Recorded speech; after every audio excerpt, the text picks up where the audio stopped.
ಯಾಕೆ ನಾವೆಲ್ಲ ಶ್ರೀ ಸಾಯಿನಾಥರ ಮಹಿಮೆಗಳನ್ನು ಈ ರೀತಿ ವಿಡಿಯೋ ಮಾಡಿ ಪ್ರಸಾರ ಮಾಡುತ್ತೇವೆ ಎಂದರೆ ಅದಕ್ಕೆ ಒಂದು ಬಲವಾದ ಕಾರಣವಿದೆ. ಅದು ಏನೆಂದರೂ ಈಗ ತಿಳಿದುಕೊಳ್ಳೋಣ.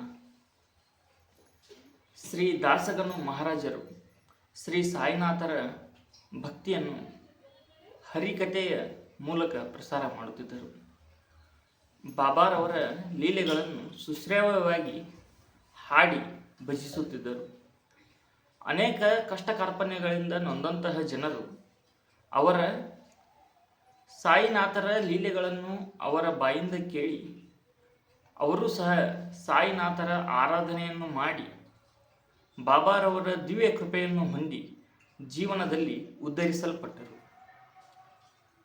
ಅದೇ ರೀತಿಯ ಒಂದು ವಿಶೇಷ ಒಂದು ಪ್ರಸಂಗವನ್ನು ಇವತ್ತು ತಿಳಿದುಕೊಳ್ಳೋಣ.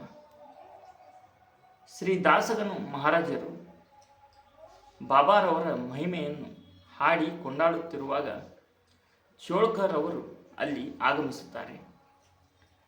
ಬಾಬಾರವರ ಮಹಿಮೆಯನ್ನು ದಾಸಗನು ಅವರ ಮುಖಾಂತರ ತಿಳಿದುಕೊಂಡ ನಂತರ ಚೋಳ್ಕರ್ ಅವರಿಗೆ ಒಂದು ಸಮಸ್ಯೆ ಇರುತ್ತದೆ. ಅದು ಏನೆಂದರೆ, ಚೋಳ್ಕರ್ ಅವರು ಸಿವಿಲ್ ನ್ಯಾಯಾಲಯದಲ್ಲಿ ಕೆಲಸ ಮಾಡುತ್ತಿರುತ್ತಾರೆ. ಆದರೆ ಅವರಿಗೆ ಖಾಯಂ ಆಗಿರುವುದಿಲ್ಲ. ಕೆಲಸ ಖಾಯಂ ಆಗಬೇಕೆಂದರೆ ಡಿಪಾರ್ಟ್ಮೆಂಟ್ ಎಕ್ಸಾಮಲ್ಲಿ ಶ್ರೇಷ್ಠ ಅಂಕಗಳನ್ನು ಪಡೆದು ತೇರ್ಗಡೆ ಹೊಂದಬೇಕಾಗಿರುತ್ತದೆ. ಆದ್ದರಿಂದ ಚೋಳ್ಕರ್ ಅವರು ಬಾಬಾರವರಲ್ಲಿ ಬೇಡಿಕೊಳ್ಳುತ್ತಾರೆ.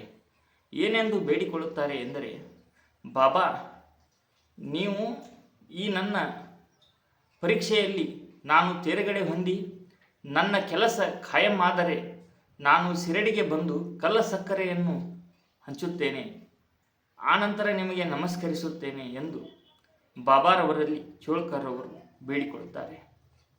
ಅದರ ಪರಿಣಾಮವಾಗಿ ಬಾಬಾರವರ ದಿವ್ಯ ಕೃಪೆಯು ಅವರ ಮೇಲೆ ಆಗಿ ಅದರಂತೆ ಚೋಳ್ಕರ್ ಅವರಿಗೆ ಉದ್ಯೋಗ ಖಾಯಮಾಗುತ್ತದೆ.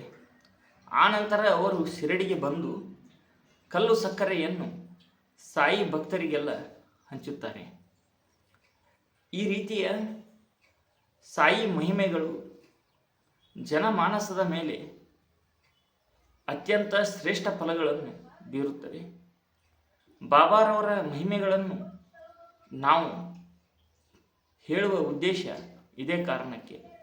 ಆದ್ದರಿಂದ ನೀವು ಸಹ ಯಾವುದೇ ಕಷ್ಟ ಕಾರ್ಪಣ್ಯಗಳಲ್ಲಿ ತೊಳಲಾಡುತ್ತಿದ್ದರೆ ಶ್ರೀ ಸಾಯಿ ಬಾಬಾರವರ ದಿವ್ಯ ಭಕ್ತಿಯನ್ನು ಮಾಡಿ ಶ್ರೀ ಸಾಯಿ ಕೃಪೆಯನ್ನು ಹೊಂದಿ ಜೀವನದಲ್ಲಿ ಉದ್ಧಾರವಾಗಬೇಕೆಂಬುದೇ ನಮ್ಮ ಇಚ್ಛೆಯಾಗಿದೆ.